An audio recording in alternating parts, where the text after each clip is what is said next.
Hello friends, welcome to BH knowledge. మనకి oil India limited సంబంధించినటువంటి Maharatna public sector నుంచి మనకి టీచింగ్ అండ్ నాన్ టీచింగ్ సంబంధించినటువంటి జాబ్స్కి నోటిఫికేషన్ అనేది వచ్చింది. ఇందులో మీకు లైబ్రరీ వేకెన్సీ సంబంధించినటువంటి ఇన్ఫర్మేషన్ అనేది అందిస్తాను. ఓకే. అండ్ ఎవరైతే ఫస్ట్ టైం నా ఛానల్ చూస్తున్నారో తప్పకుండా సబ్స్క్రైబ్ చేయండి, వీడియో లైక్ చేయండి, షేర్ చేయండి. అండ్ ఫస్ట్ వచ్చేసినది ఇది ఆయిల్ ఇండియా సంబంధించినటువంటి కంపెనీ అనమాట. మీకు పోస్టింగ్ అనేది అస్సాంలో ఉంటుంది. సో, దీనికి సంబంధించినటువంటి వేకెన్సీ డీటెయిల్స్ చెప్తాను చూడండి. అండ్ ఇది చూడండి, పోస్ట్ కోడ్ గుర్తుపెట్టుకోండి. లైబ్రరీకి సంబంధించినటువంటి కోడ్ అనమాట. అండ్ దీనికి సంబంధించినటువంటి క్వాలిఫికేషన్ వచ్చేసినైతే మనకి bachelor degree in library science from government recognised university. BLISc చేసిన వాళ్ళు అప్లై చేసుకోవచ్చు. అండ్ డెఫినెట్లీ డిస్టెన్స్ చేసిన వాళ్ళు కూడా అప్లై చేసుకోవచ్చు. ఓకే. బీఎల్ఐసీ ఉండాలన్నమాట. ఎటువంటి ఎక్స్పీరియన్స్ కూడా మీకు అవసరం లేదు. టోటల్ వేకెన్సీ 2 అనమాట. మనకి లైబ్రరీ వేకెన్సీ 2 ఉన్నాయి. అండ్ బీఎల్ఐసీ వాళ్ళు అప్లై చేసుకోవచ్చు కాబట్టి అందరూ కూడా మీకు ఎలిజిబుల్ ఉంటారు.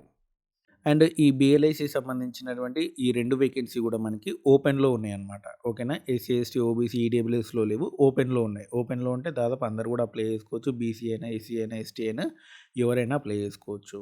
అండ్ దీనికి సంబంధించినటువంటి ఏజ్ లిమిట్ వచ్చేసినట్టు మనకి 30 ఇయర్స్ అనమాట. ఓకేనా. 30 ఇయర్స్ లోపు వాళ్ళు మాత్రమే అప్లై చేసుకోవాలి. మీరు ఎస్సీ అయినా, ఎస్టీ అయినా, ఓబీసీ అయినా మీరు 30 ఏళ్ల లోపు వాళ్ళు మాత్రమే అప్లై చేసుకోవాలి.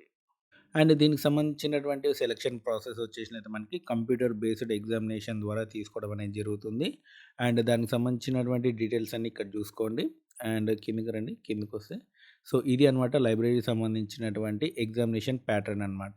జనరల్ ఇంగ్లీష్, జనరల్ నాలెడ్జ్ సంబంధించి 20% క్వెషన్లు వస్తాయి. Reasoning, mental ability, computer application సంబంధించి 20%, లైబ్రరీ సంబంధించి 60% క్వెషన్లు వస్తాయి అనమాట. ఓకేనా. టోటల్‌గా 100% క్వెషన్లు అనేవి వస్తాయి. ఇందులో ఎటువంటి నెగెటివ్ మార్కింగ్ అనేది ఉండదు. ఓకేనా. మీరు అన్ని క్వెషన్స్ కూడా ఆన్సర్ అనేది చేయొచ్చు. అండ్ దీనికి సంబంధించినటువంటి ఇంపార్టెంట్ డేట్స్ అనేవి చూడండి. అండ్ మీకు ఆన్‌లైన్ అప్లికేషన్ అనేది మనకి ఫిబ్రవరి 5 నుంచి స్టార్ట్ అయింది. 7th మార్చ్ వరకు కూడా మీరు అప్లై చేసుకోవచ్చు. దీనికి సంబంధించినటువంటి ఎగ్జామ్ వచ్చేసినట్టు మనకి 29th మార్చ్‌కి మనకి ఎగ్జామ్ అనేది ఉంటుందన్నమాట. అండ్ దీనికి సంబంధించినటువంటి అప్లికేషన్ ఫీ వచ్చేసినట్టు మనకి రూ. 200 అనమాట. ఎస్సీ, ఎస్టీ వాళ్ళైతే మాత్రం ఎటువంటి ఫీ అనేది పే చేయాల్సిన అవసరం లేదు. సో, ఇదనమాట మనకి ఆయిల్ ఇండియా సంబంధించినటువంటి లైబ్రరీ జాబ్ ఇన్ఫర్మేషన్. మీకు ఈ వీడియో నచ్చితే లైక్ చేయండి, షేర్ చేయండి. అండ్ దీనికి సంబంధించిన నోటిఫికేషన్ లింక్ అనేది డిస్క్రిప్షన్‌లో ఉంది, చూసుకోండి. Thanks for watching.